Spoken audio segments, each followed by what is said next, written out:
ئەمڕۆژ جارێکی تر لەگەڵ مامۆستای ئازیز و زێدە خۆشەویستم مامۆستا شاخەوان هاتمەوە زیارەتی ئەم پۆلە شەهیدە قارەمانەی نیشتیمانەکەم کە کردومە بەخۆ عادەت هەموو جارێ کە بەیانەگەل گوزەر بکەم یا کاتێکم هەبێت تەرخانێکم بۆ ئەم قارەمانە سەربەرزانەی نیشتیمانم کە لە پێناو خاک ئاخ هەوا هەمویان شەهید بوون لێرانەوە ئەم دەستە پێشمەرگەیە بەرگریان کرد لە خاکی پیرۆزی نیشتیمان بۆ ئەوەی کوردستان ئازاد بێ سەروەرد بێ تاکەکانی یەک بە یەک لەبەری خێر و خۆشی بچنەوە.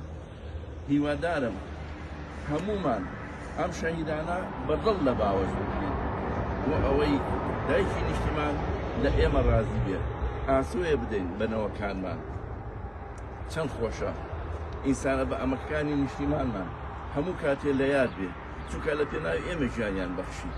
کوردی دنیا کورد کە لە ئەوروپا و لە هەر شوێکن ئەم نیشتیمانەتان لەبیر نەچێ. ئێوە سەروەتێکی نیشتیمانی و کە لە پور و خەزێنەیەکی گەورەی لە بن نەهاتووی ئێمەن. ئێمەش تەواو بین ئێوە درێژە بە تێکۆشانی ئێمە ئەدەن.